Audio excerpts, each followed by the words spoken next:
Okay, it's 2 a.m. and I didn't even finish my story. So I wasn't planning necessarily on recording again, although for telling the truth, I probably was planning on recording again.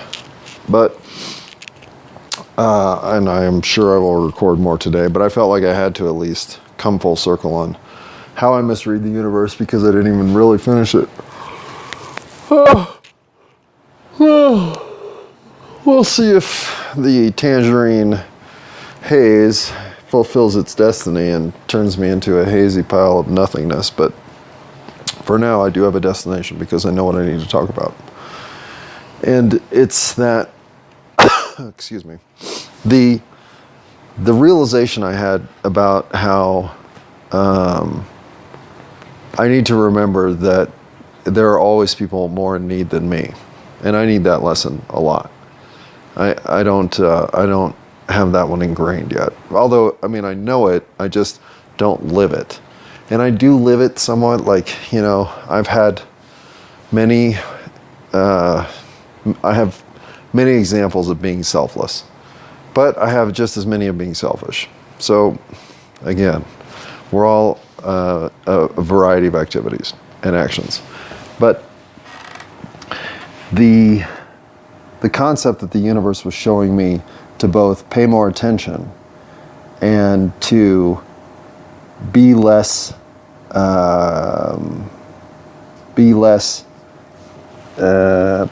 money oriented, money chasing, money specific. I mean, I have to know how much money I have because I gotta, you know, keep the heat from getting shut off and stuff. But once I have $1,500 in the bank, that is above and beyond what I need, and then whatever else. But let's just start with a plateau of the simple. Once I'm there, then what occurs with $70 is irrelevant and will not be a lesson. But at this very moment in life, it's a lesson. So it feels like a reinforcement of let's not be loose with any of my finances again, because that's one place I've been terribly loose.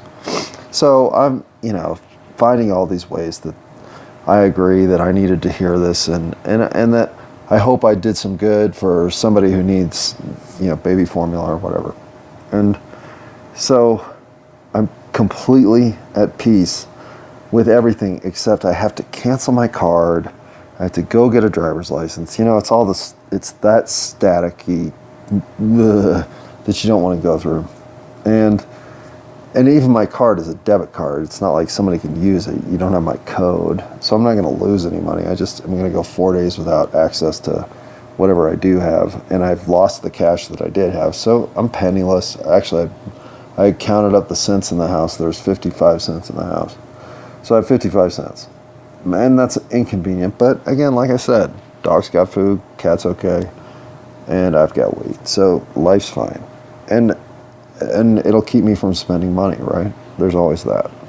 So in all, I can see the wins that this creates. And finding wins in everything is simple because there's always something that you're getting that's advantageous, even when you're losing.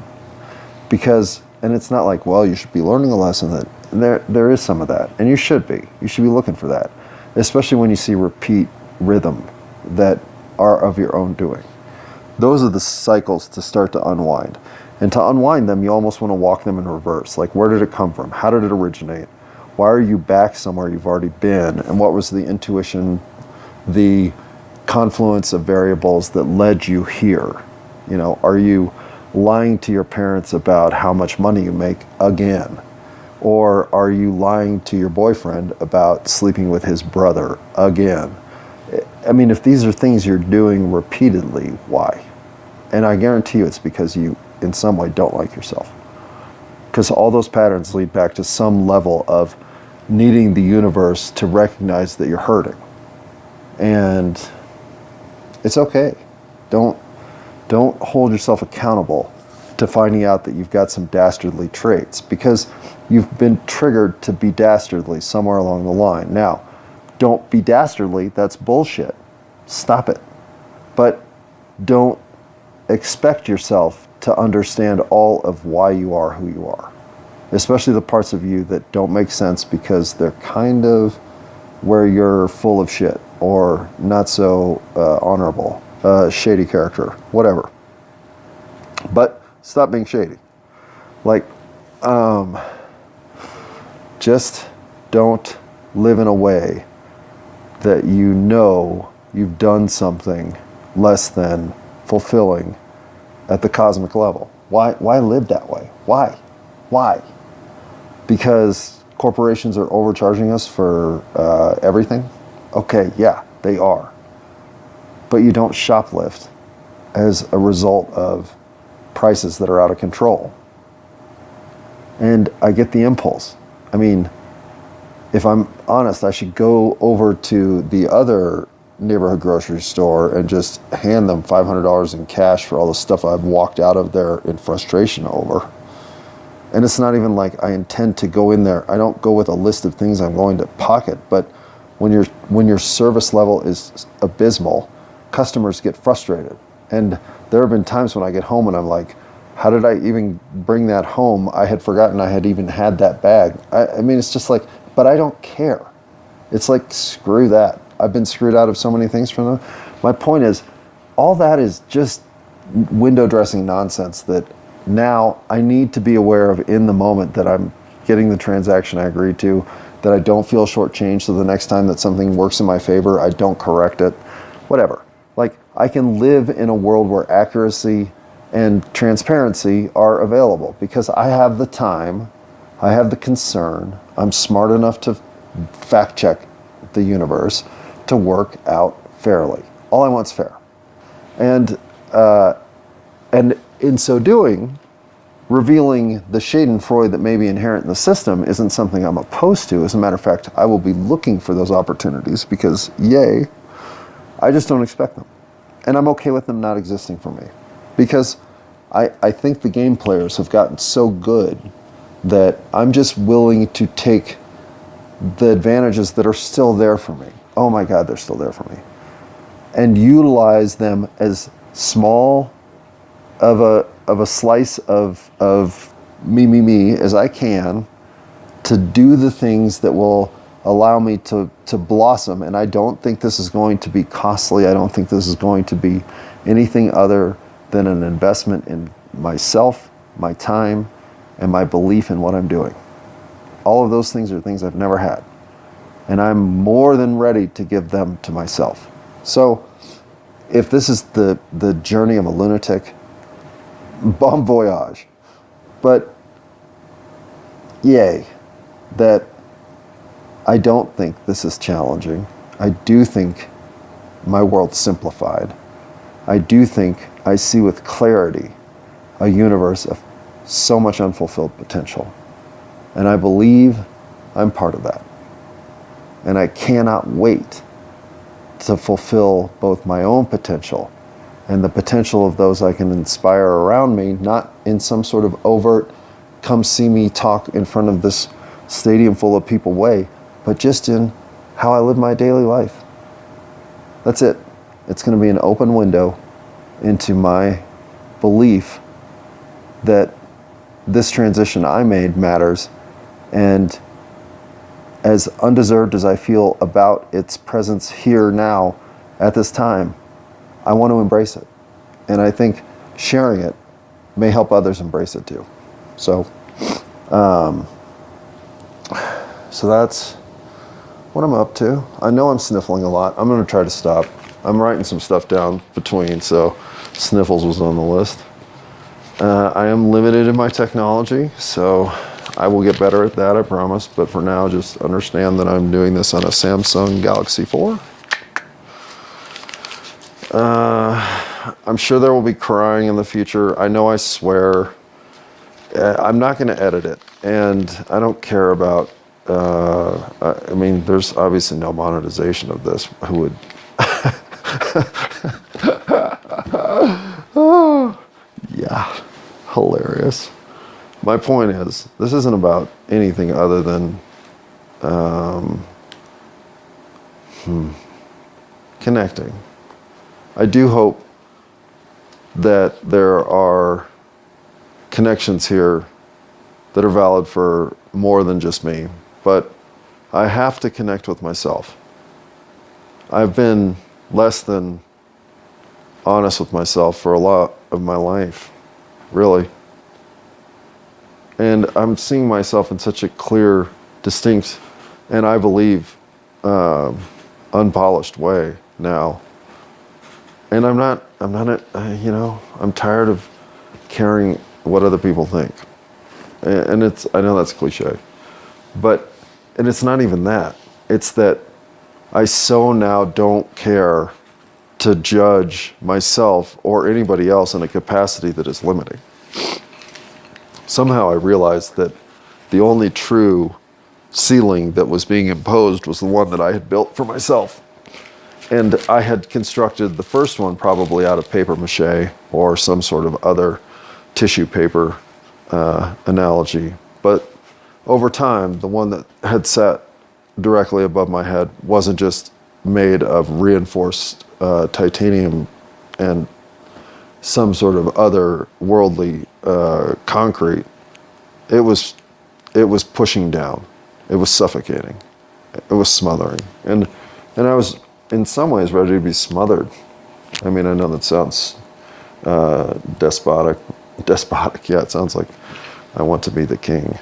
I know that sounds desperate. I know that sounds defeatist. And I was defeated. And I don't have the balls to kill myself. I don't have the balls to, I didn't have the balls to do anything until recently. I didn't even have the balls to be honest. So I understand that I'm weak. I understand that I have to overcome my tendency to be shifty and to be meeting the expectations of those around me instead of just living up to being kind, understanding, and forgiving. I get it. I am not willing to accept anything other than my best effort in that regard. And I am finding within the last, I don't know, I want to say I've actively been this way for a couple of years for sure. But I think I've subconsciously or more transitionally been this way for like 5 or 6 years. Because I know how I can see the impact I'm having. I don't know how else to put it, especially in regards to family and immediate associates who see me regularly. And I'm even seeing it in the new place I've started working. I see it in the interactions I have, which are 15 seconds to 4.5 minutes of chit chat that are just, how are you? What can I do? And have a nice day. Rhythm. And I've always been terrific at making somebody smile. And there's no reason not to smile, right? I mean, you're buying meat. And I got to tell you, if whatever you've heard about customer service, and it's mostly true, but a lot of that is because customers are disinterested in what they're buying / disappointed in the fact that the product they want isn't really the product they want, whatever. There's so much nuance to why people are irritated about something that they think somebody needs to right that wrong. You know where that doesn't happen? At the meat counter. It happens. And usually the customer's right. But it happens so rarely because do you know what people love buying? Meat and fish and seafood. But meat. Oh, do people love buying meat. It puts them in a good mood. You can have a day turnaround at the meat counter if you have the right meat guy behind the counter because you're coming up wanting something in that counter terrific for dinner that will change your day. So if the guy behind the counter is willing to give you the opportunity to reflect on the fact that your day is fine, you're about to buy something that's going to change it, and I'm here to smile and make sure that you enjoy the 45 seconds of interaction you have with me, everybody leaves happy. I've really never had an upset customer in the 6-ish months I've worked on a meat counter. In fact, I love the customers because they are all very friendly, very excited to buy meat, and very appreciative of good product. They come back and tell you how wonderful it was. I mean, how many people are living a life where they get that kind of feedback in their job? I am. And it's why I work in the meat counter. Because I love people. And I love seeing them happy. And believe it or not, this is one place almost everybody is happy. So my reality there isn't forever, but it's the kind of reality that reminds me there's no reason that you can't have the meat counter attitude everywhere you go, with everybody you meet. And for those who can't live up to the challenge of the joy of buying crab legs, well, you know, they're having a bad day. Forgive them.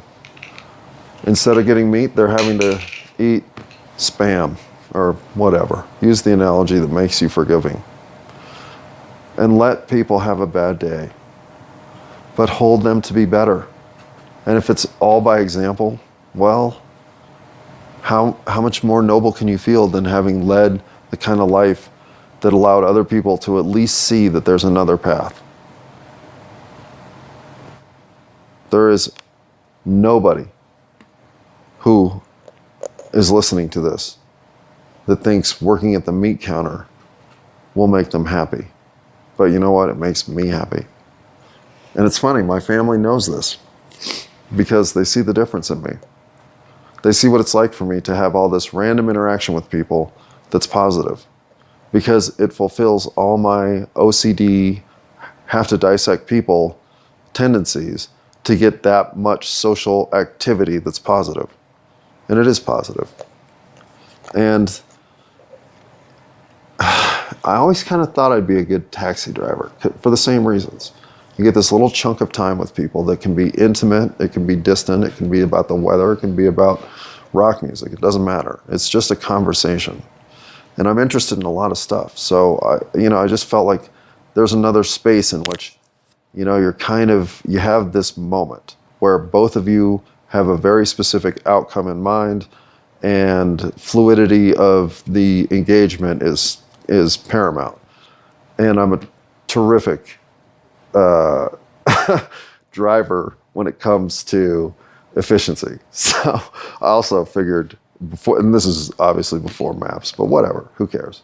Point is, I always thought cab driver. But, when the world's telling you, yeah, but don't you want to be an attorney? What do you want to be a cab driver for? Okay, I'll be an attorney. No, I won't. I'll never even be a cab driver. I'll just be, aimless. So now I don't care. Who gives a shit? I like working at the meat counter. It's great. I liked working at Baskin-Robbins in high school, mostly because it allowed me to flirt with girls for the first time in life for real. But mostly else, it was that quick burst of social interaction in which the rules are defined. There's no expectation of combat. It's all to an agreed mutual ascension of transaction, and both people should walk away happy. Ice cream's like buying meat. Everybody likes to buy ice cream except waiting in line. Same with meat. Point is, if you can't find a place that makes you happy, how hard are you really looking? Are you trying to fit into the wrong part of reality? Do you have all of the places on your insides that tell you what makes you truly feel happy and fulfilled? Do you have all those cards turned over so you know what they look like? And are you reading them right? I love working at the meat counter. And yet I know I'm going to move on. I have other things I got to do, but I can totally enjoy an 8-hour shift behind the meat counter. And hopefully the people who I get a chance to serve have the same capacity and interaction in their exchange with me that I feel I get from them. And I do get a lot of compliments from people all over the place because I genuinely enjoy my job with what I do, it matters to me to deliver to them a good experience. And it matters to me that my coworkers are having a good experience. It matters to me that the people I see coming through the door have a smile on their, well, Maskville. But everything matters. Like, I'm always looking to be available to help or say hi or say, let me get out of your way. It doesn't matter to me. I am here to facilitate the ascension of all of us. And I'm feeling pretty ascended right now. So if I can share a moment of good cheer at the meat counter that turns someone's day around, I know I've done my job. And this is just the beginning of being very understanding that I'm a kind, forgiving, and somewhat social person. And that's why you'd think I'd stop talking to myself so much.